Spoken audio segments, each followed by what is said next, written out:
Hello, and welcome to Two Dads, One Show. Thank you so much for stopping by. I'm Tim. I'm Grant. We're the two dads, and this is the show.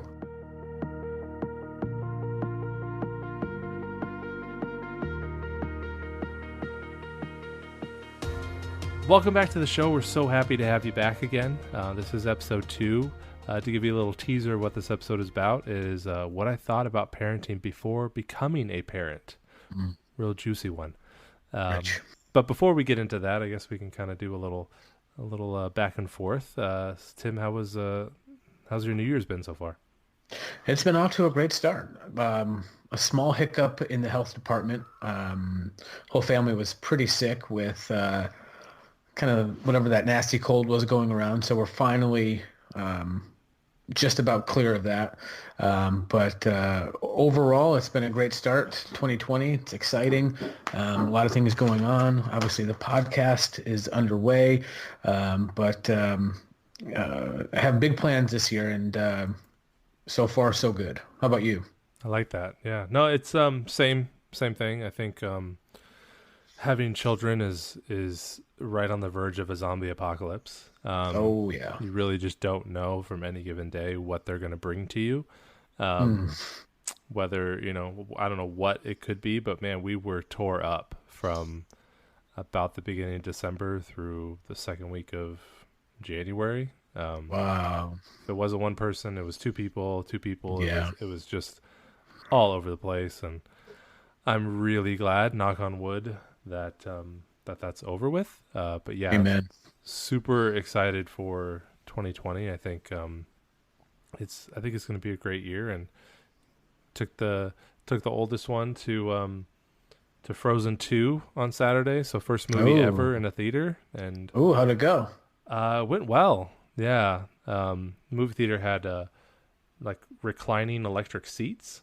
Nice. So it was it was like a lazy boy that she was sitting in. So I don't think she cool. really knew what to do. But just put popcorn and candy in front of her and just, watched the magic, which was fun. Yeah, nice. So now that we got the pleasantries out of the way, because I think you and I are feuding off air. Not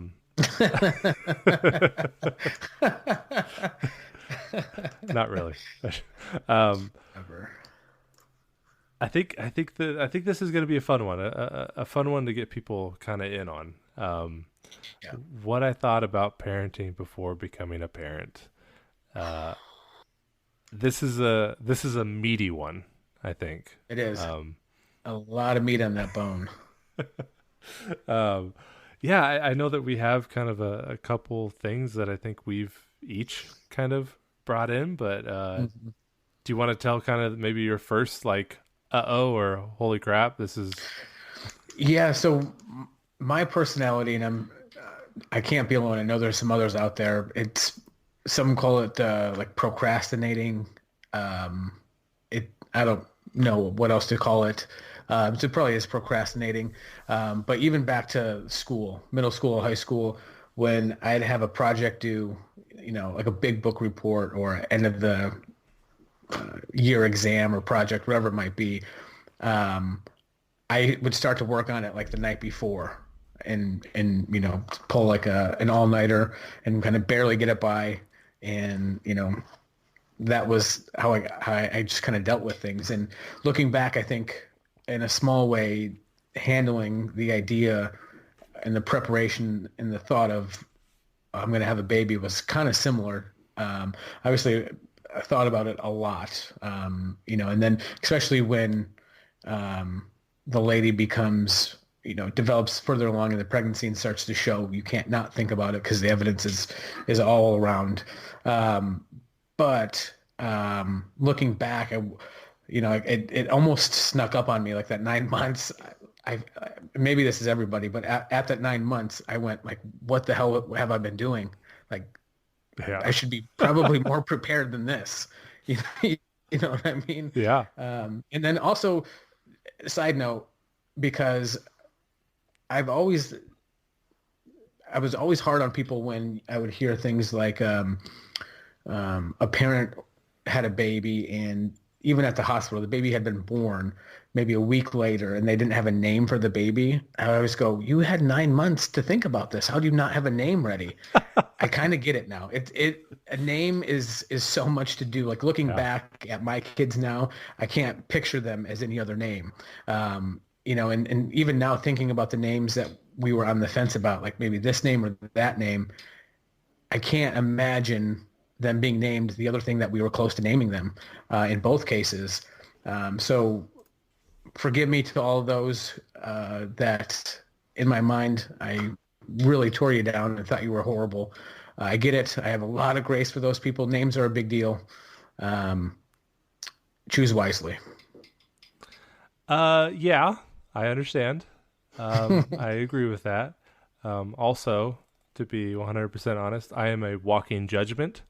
So I understand that, but also you had 9 months, Yeah. you So, I know, mean, it's true. It's a long time.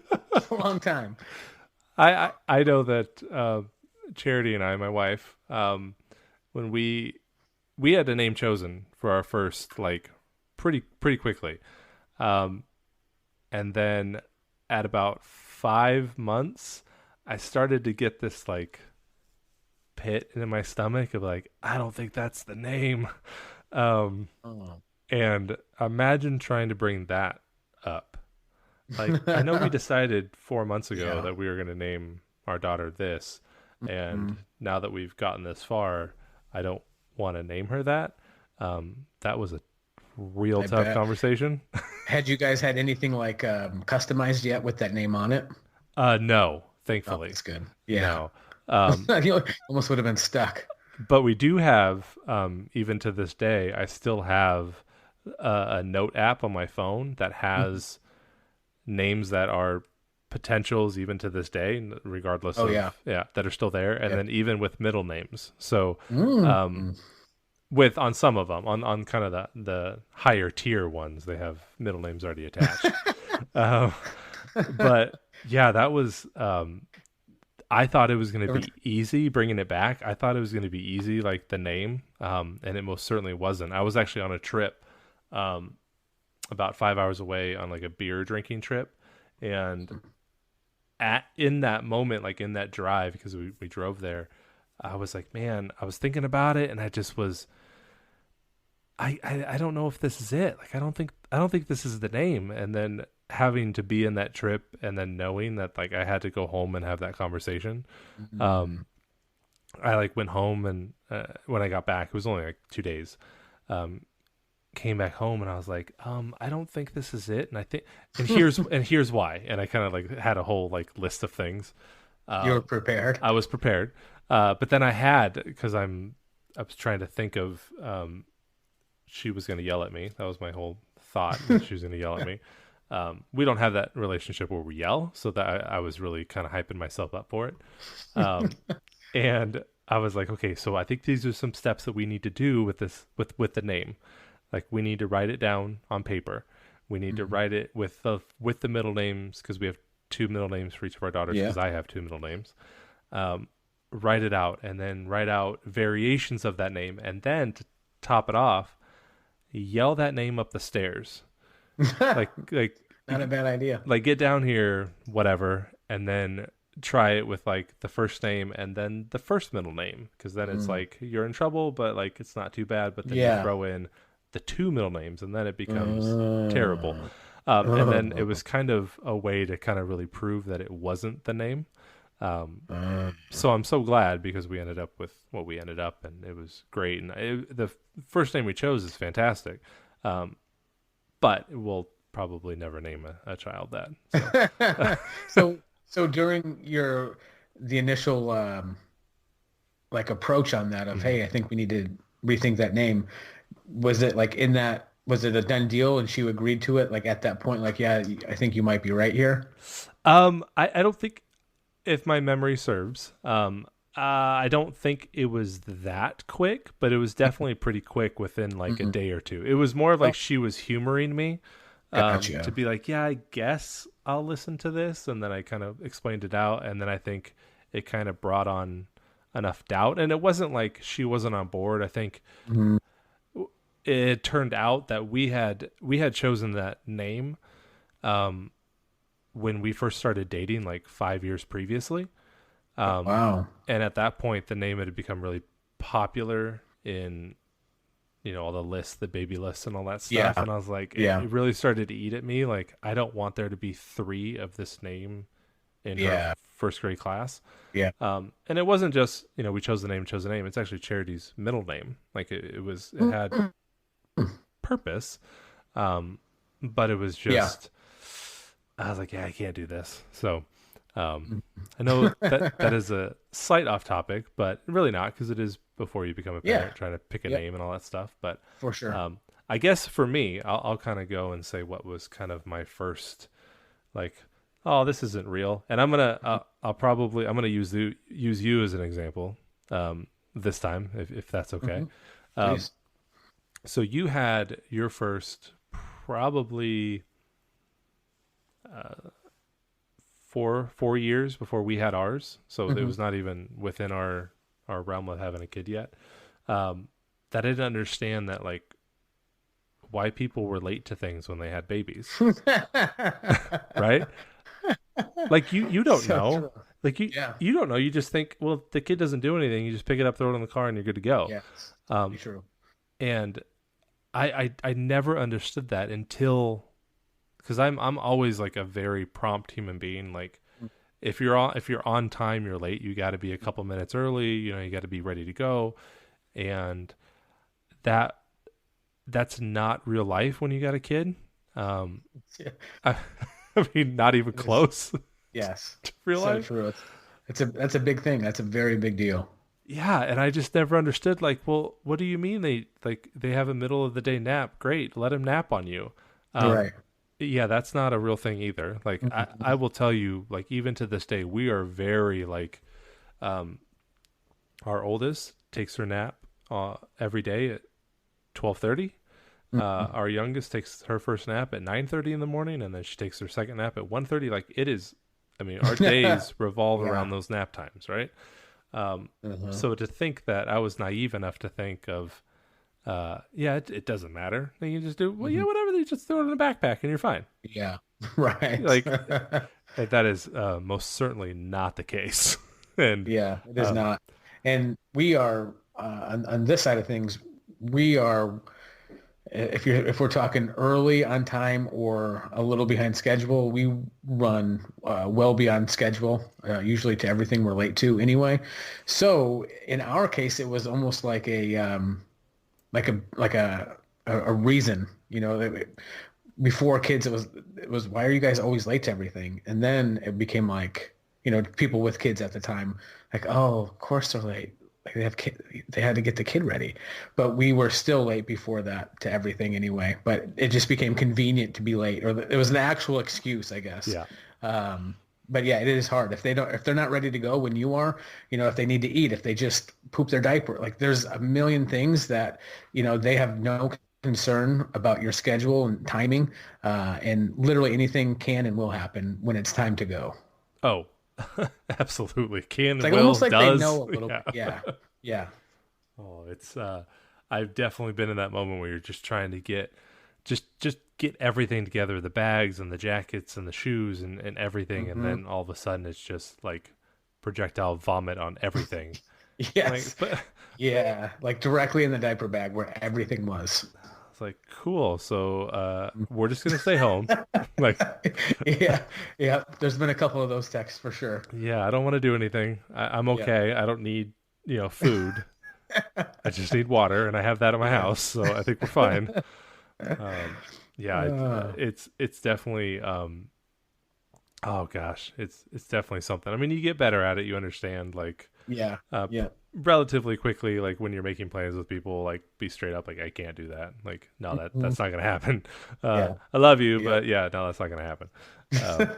So yep. I mean, you learn that, but man, before I had kids, that was something that I was like adamant that, no, just do it. Just do the thing I'm asking you to do. Just be there. Yeah. So, yeah. Yeah, totally. That's a very, very good point. I think something that a new parent or expecting parent something really big to consider. Like even looking back, even now, um, whatever how much time you think you need to get ready, like double that amount of time, and Mm-hmm. you'll probably still be close, probably still be late, to Yeah. be honest. Mm-hmm. But yeah, everything is just timing wise, just takes. And here's the other thing: once they start getting a little bit older outside of a baby, where they have, like a will and a personality, sometimes they don't want to leave. You know what I mean? Like, Mm-hmm. and then it becomes a real issue of, now there's crying and there's an actual human will going against your will. And so, discipline and all the other things that come into it, reasoning, debating, bribing, whatever gets the job done. But yeah, it is a very, very big process that I think probably everyone overlooks. Mm-hmm. I mean, for sure. Like I thought. So, I don't know. I'm assuming that you brought up pretty similar that when your parents said this is what you're going to do, that's what you do. There isn't Yeah. um, no, you're not going to do this, or Mhm. talk back to your parents. Yeah. That definitely did not happen. Mhm. I mean, I don't want to throw anybody under the bus, but it definitely was reprimanded as a child. Oh yeah. um, I definitely tried to get away with things, and things were not gotten away with. So, Yeah. um, Yeah.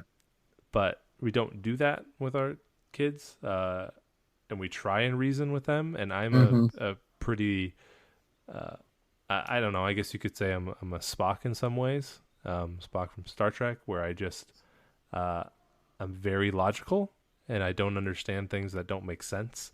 Hmm. And when a 2-year-old child is on the ground throwing a fit about something, and I'm trying to reason with that and logic that child into thinking what I think, it is one of Yeah. the dumbest things you can do as a parent is sit Hmm. there and be like, yeah, you know Yeah. what? I could totally see how I'm going to win in this.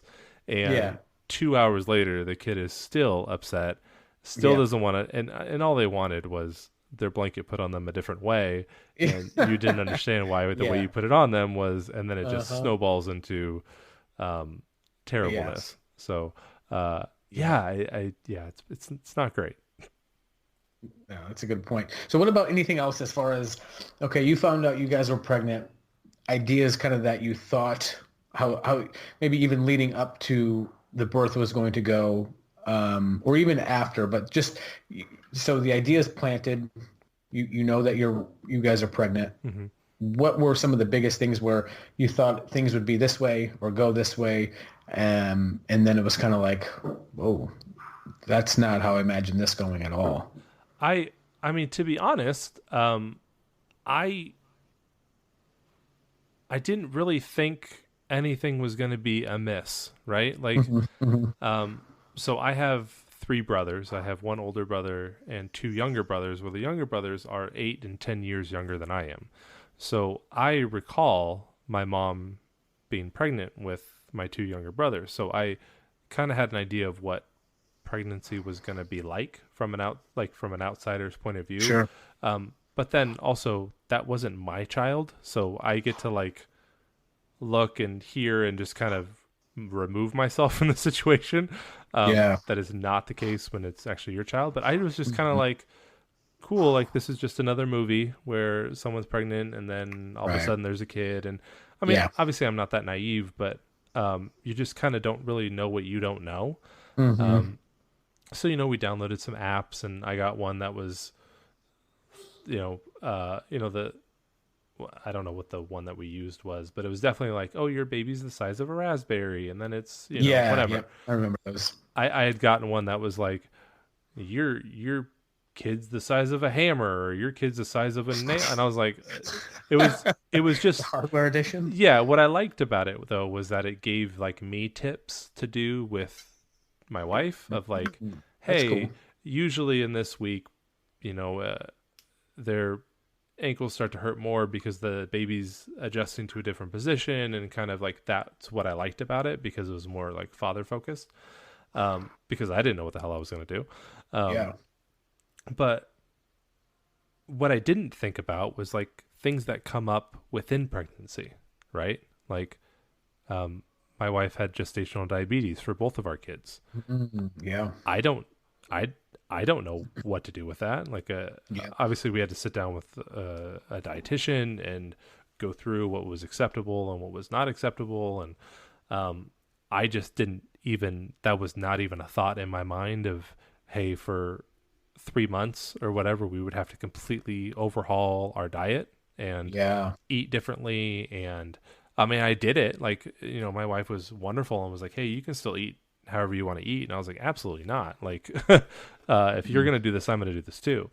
And it was good because it kind of brought us closer together in this, because ultimately, like, I'm not, like, physically, I'm not doing a lot to bring this child into the world. I mean, obviously you had the fun part at the beginning, but the everything beyond there is all her and trying to figure Right. out. So it was, I just wasn't expecting those types of things, and having, Yeah, that's a pretty big curveball to have come at you. oh, for sure. And then, like, not knowing, like, preeclampsia, right? Like, I didn't know what that was. Like, why would I know what that was before? And then having to worry, there's just certain things that you just don't think about that become pretty evident when, luckily, I was fortunate enough to go to every doctor's appointment for both of our kids during the pregnancy. So I knew, like, I was always there and trying to make sure that I knew everything up to date and all that stuff. So that helped. But man, if I wish I would have known more about that at the offset. But Yeah. what was kind of thing that you didn't see coming? Yeah, kind of to in a really broad sense, I thought life would be kind of the same, as far as the things that we did socially, on weekends and evenings, barbecues and hanging out with friends and going places. Just thought like it would be the same, and we just have to bring this baby along, and really life wouldn't be changing at all. But it kind of does and did a lot more than that. Just like kind of what we talked about. Just things happen, things come up. It's another human life that is completely on their own schedule. So kind of, the first kind of where, the first instance where it was kind of like, hey, no, sorry guys, we can't come. We have this going on, or, the baby's not sleeping, or the baby's been crying. The first time it was kind of like a revelation of like this, not this, precisely, but this is kind of how life is now, where, your first priority is to this baby. And, sacrifices are going to have to be made. Now, it's not to say, there's no fun, you can't do anything for yourselves, but just remember kind of that aha moment of like, oh, yeah, we're not just going to be able to do everything that we did before seamlessly. There's a big difference here now. And the other thing I think too is, I think of our group looking back, I think we were the first to have a baby. And it's kind of hard. Like if you think about, things keep happening, life moves on, and everyone's doing their thing, and, so everyone's still hanging out and having fun. And then to kind of feel isolated in the sense of like, oh yeah, we can't come, or, and everyone understands, but it's kind of like, I don't want to say there's like resentment, but it's kind of like I don't know, maybe like feeling sorry for yourselves of like you're missing out on something, you know what I mean? So yeah, that was kind of like a big thing.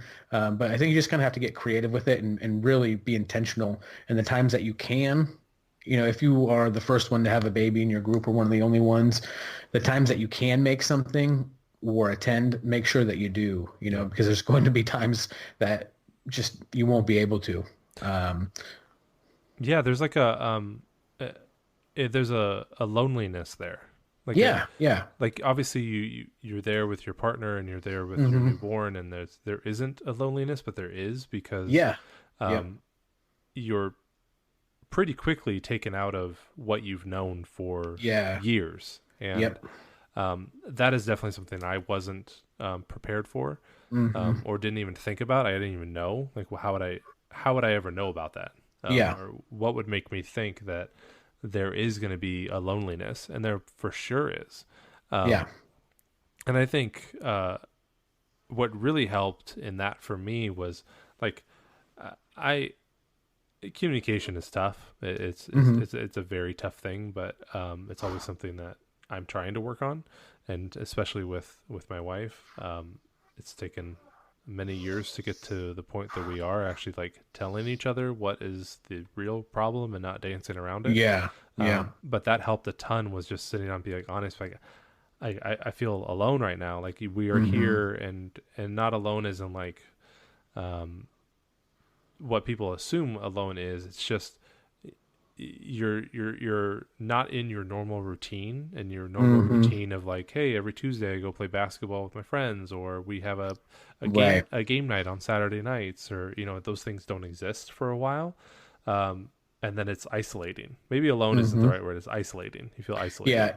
And to be clear, anybody listening, we're not suggesting for a second that we would trade it or have any other way, or complaining that there's a baby now and it's not that. It's just it's that you become aware of like, oh man, like they're probably having drinks and a fun time, and you have this crying screaming baby, so it just hits you a little bit. And obviously you're not alone, like you said. So yeah, it's not the right word, but you're just aware of the current situation. But at the same time, to be clear, the situation is great. You have this baby, and it's here, and it's an amazing thing. But it is a big adjustment, Hmm. to say the least. Yeah, and I think the point is that we're giving people the ability to understand what could happen, right? Yeah. And I think that's super important. I'm glad you kind of brought that up. Is that it's definitely something to be aware of, Hmm. um, because then if you're not aware of it, it's going to hit you 10 times harder than if you were thinking like, hey, this could happen. Like with Yeah.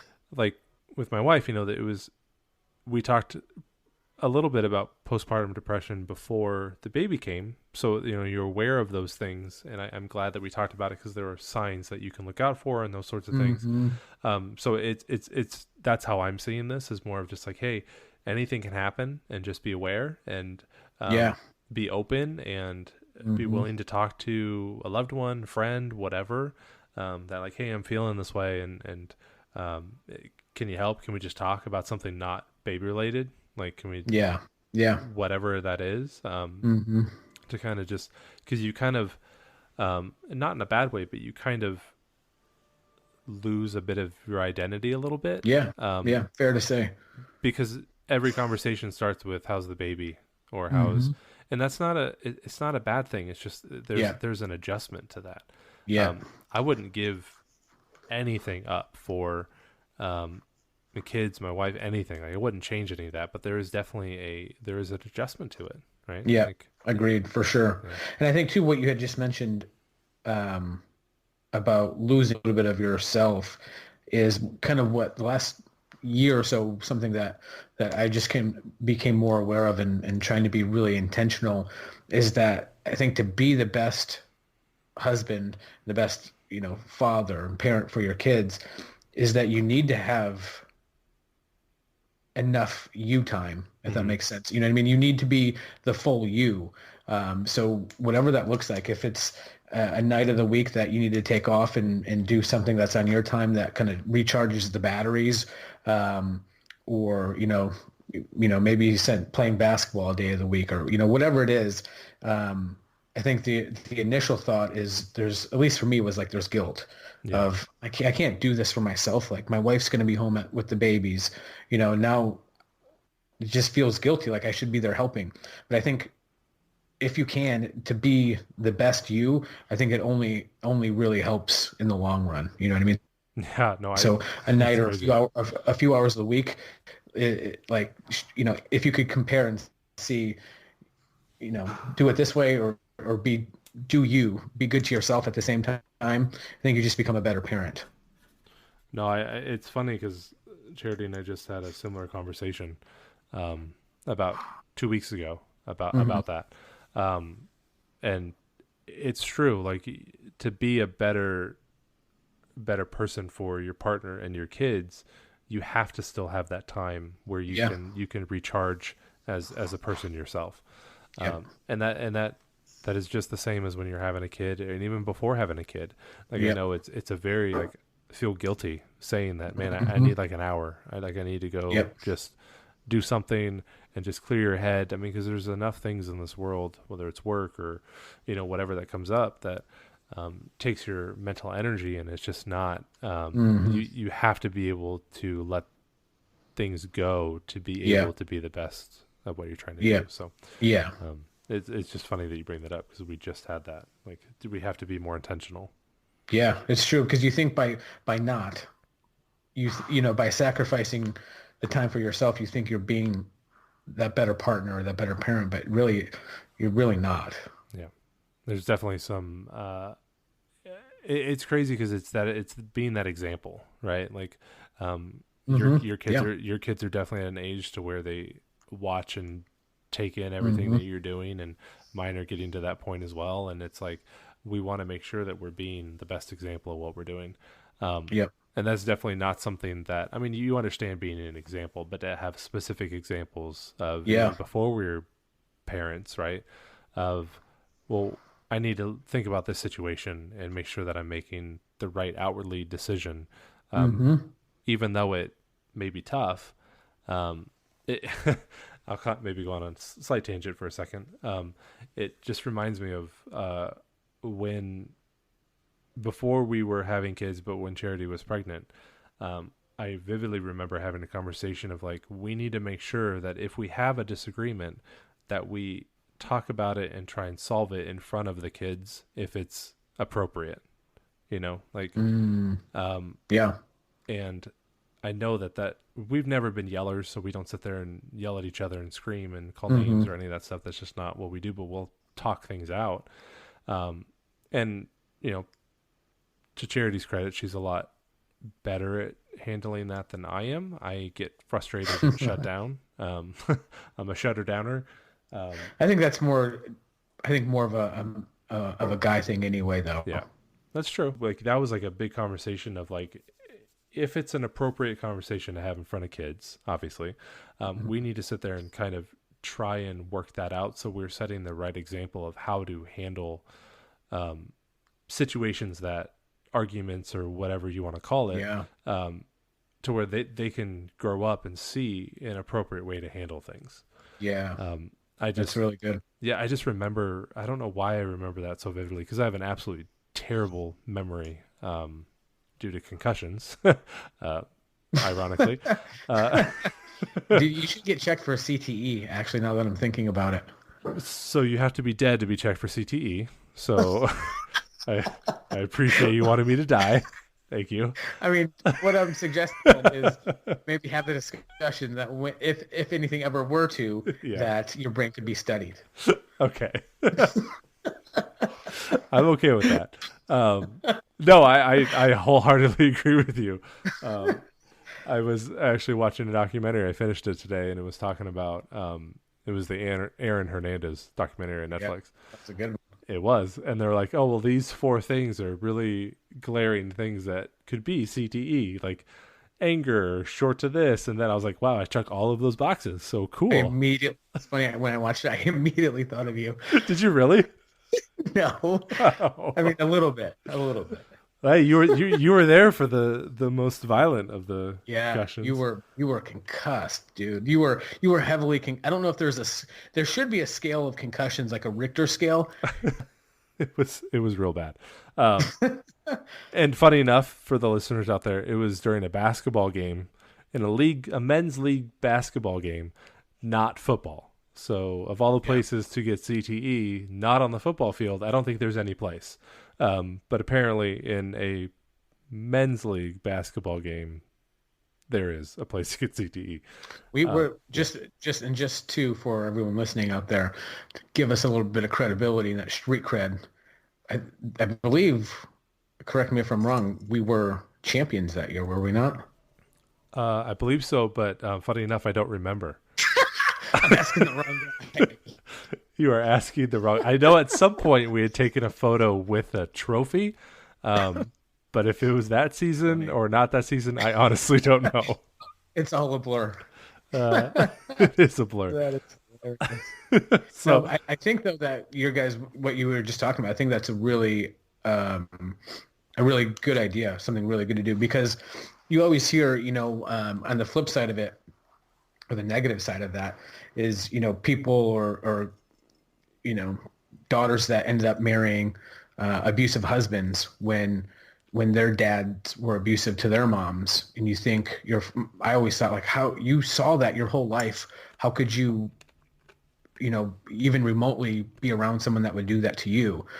But what happens is it just becomes their normal. Like that's you if you see that all the time, you think that's just normal. So you grow up, and if someone does that to you, you think, oh, this is what being married is. This is how a husband treats me. You know what I mean? And yeah. so I think to reinforce positively on the other things about, when there's conflicts, you talk it out. And to see the communication, I think they'll take that with them, and that'll be, how they settle things. I think that's a really cool thing you guys do.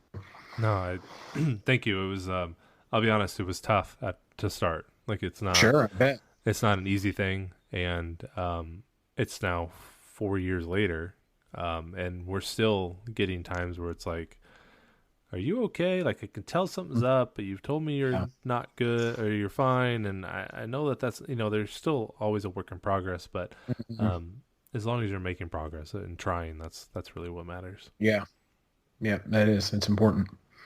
So um, now I guess kind of move on to the kind of the wrap up of the show, which is uh, what did you learn or what lesson did you kind of come across this week? So this week was what I've been thinking about, and kind of going back to what I was just saying is that I've been studying and doing a lot. I don't know if you ever heard of epigenetics um, or No, I not. haven't. No. So it's this new kind of brain study science that basically they have evidence and proof now that you can change your genome just by basically like positive reinforcements, visualization. You can change, your subconscious, the things that are basically what program and run your subconscious. And so what they say is that uh, 95% of that is made up in kids by the time they're 7 or 8 years old. 95% of their subconscious and their behaviors and things that they've learned are set at 8 years old. And so that hit home for me because my son is 8.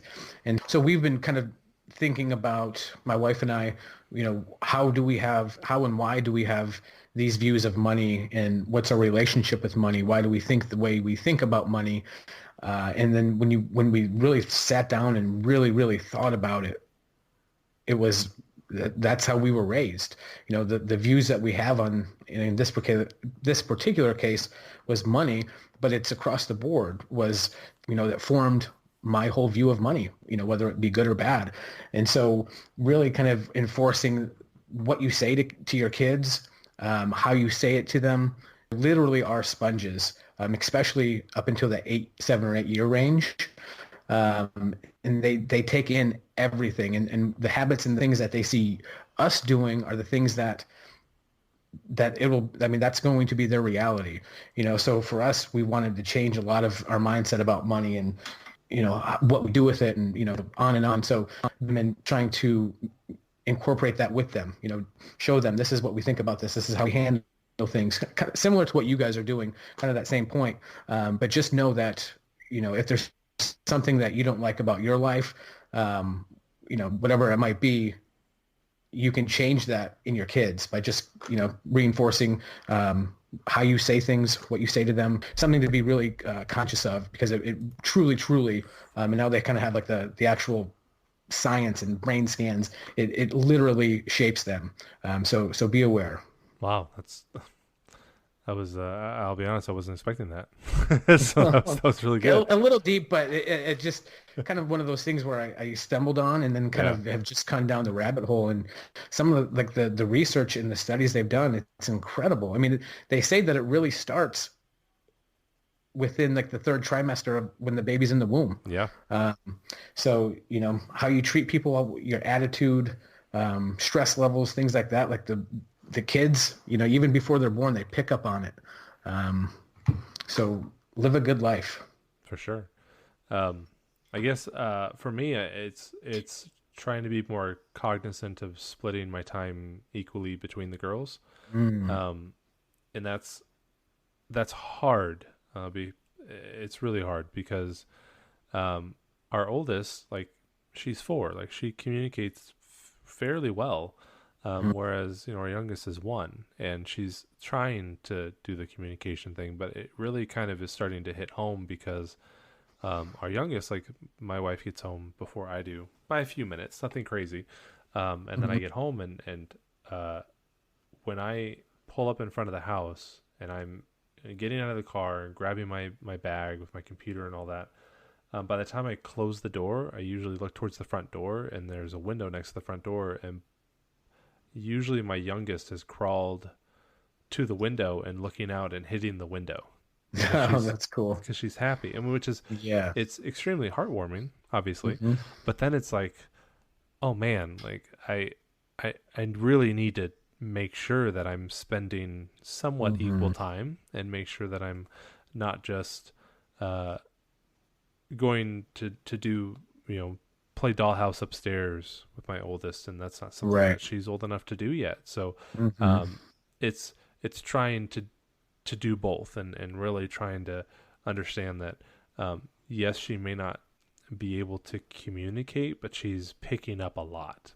Yeah. Um, Yeah. and she's starting to show when she's frustrated, and she's starting to be able to kind of show those emotions, but she's not talking yet. She's not walking or Hmm. anything. She can cruise around really fast crawling, and she can come get you. But it's definitely like making sure that there isn't that quote unquote second child or baby child, Yeah. any of those things that people talk about of um, I want the kids to know that they're loved and that there isn't anything that one is better Mm. than the other or any of those things. So I think it really hit me this week of um, just being more cognizant of that. Dude, that's a good one. That could be, I feel like that could be a whole show. That's like, yeah, I think that's super good. That's really important. Yeah,